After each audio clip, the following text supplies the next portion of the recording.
It's January now, so let's talk transfers. Let's discuss some possible transfers, rumors, and let's create our own happiness, if you know what I mean, Chelsea fans. So now, Dani Olmo is a free guy, because Barcelona could not register him. They got him for £48 million from Leipzig last August, and they were unable to register him at first. But then Christensen got injured, and they had, that little window to be able to register him for 4 months.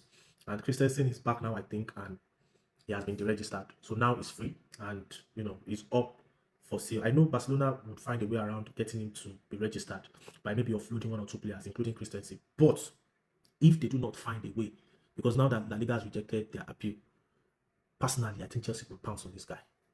Chelsea can sign this guy. And this is my reason why I think Chelsea can sign this guy. Nkunku right now is useless. 10, 9, useless. Felix is not trusted by Maresca. Maresca doesn't trust Felix.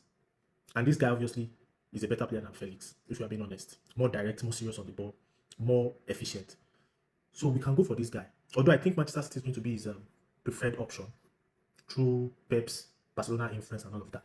But Chelsea can pounce. We need help for Cole Palmer. So I think Dani Olmo can be that guy. If Barcelona does not find a solution to his matter, Chelsea, please, what are you waiting for?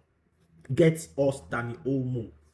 Like I said, we are creating our own happiness. There's a rumor out there linking Nkunku to Arsenal. Just because I've suggested that Dani Olmo should join Chelsea, or Chelsea should go for Dani Olmo this January with his situation at Barcelona, definitely Nkunku should leave. Then maybe in the summer we'll sort out Joao Felix. Nkunku should leave this January, in my own opinion, whether on loan or permanent transfer, I don't care. He should leave for his own good and for the good of Chelsea, but not Arsenal. Not Arsenal. They are a direct rival at the moment. We cannot afford to send a player like Nkunku. We know he has the quality, but it's just not working out at Chelsea. Sending Nkunku to Arsenal would be a very terrible move for us. We can't afford to do that. We cannot. Even a very terrible Havertz, we can see how he's playing there. How much more Nkunku? He's going to cook. Just like his name, Nkunku, he will cook at Arsenal. So definitely not Arsenal. Outside England, maybe PSG. I don't care. To go and replace Kolo Muani or something. So yes, Nkunku out this January, I support, but not to Arsenal. Kolo Muani, the nightmare of Ronaldo fans. If you know, you know. So this guy, PSG is offloading him this January, and if it's a loan option, you understand, then I won't be against it. I won't be against Chelsea getting him on loan, because if you get him on loan, it means that we can offload him in the summer and get a proper striker. But for the meantime, I'm sure that this January Chelsea is not going for a world-class striker.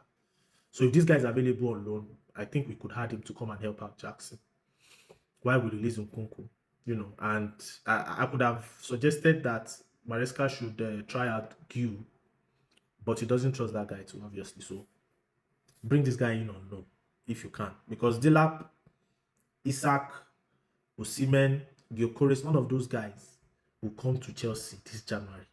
That I'm sure, because Chelsea cannot loan any of those guys. We have to pay, and Chelsea is not forking out a big amount or a huge amount of money on transfers this January. That I'm sure of. So Kolo Muani on loan is a yes for me. Anselmino is back at Chelsea. He has been recalled. It's no longer news. And this is another evidence that Chelsea is not ready to spend big this January. We are going to see a lot of recalls. That I'm sure of. We might see a recall of Trevor Chalobah, depending on whether Maresca has changed his mind or the board has decided that they are not going to sell him anymore, because they wanted to sell him to make pure profit. So, but now I think Disasi should go. There's no point in trying to make pure profit with Trevor Chalobah, while we have players like Disasi and Badiashile. Those guys should leave Chelsea. They should leave. They have nothing to offer. Nothing. So we might see a lot of records like we've seen in this guy. I learned he came in with a little bit of injury that he's recovering from, but if he's able to recover in time, I'm sure he's going to play. And I don't know how long his recovery is going to take, but if it's going to take long, we might need to recall Chalobah. I don't know what Chelsea is going to do, but for this guy as a CB to be back at Chelsea, it means that we are not spending. So yeah, I saw a rumor somewhere that Tomori has been offered back to Chelsea. Quality defender. Solid guy. He's helped AC Milan win the league recently, and he's one guy that I believe we should not have sold when we sold him out of Chelsea under Frank Lampard in his first season. He was one of our best players that season, so we should not have sold him. But now that they've offered him back to Chelsea, I'm not sure how true that news is, but I think it's going to be a quality addition. If Maresca has decided that he doesn't want Trevor Chalobah back, and the board does not want to, reverse their decision of wanting to sell Chalobah for pure profit. And as Firmino, I some of his clips that I watch is not that aggressive, so I'm not sure if he could directly replace Fofana because we know obviously Badiashile, Tosin don't have that aggressiveness. But Tomori for sure is aggressive. Tomori is an aggressive defender.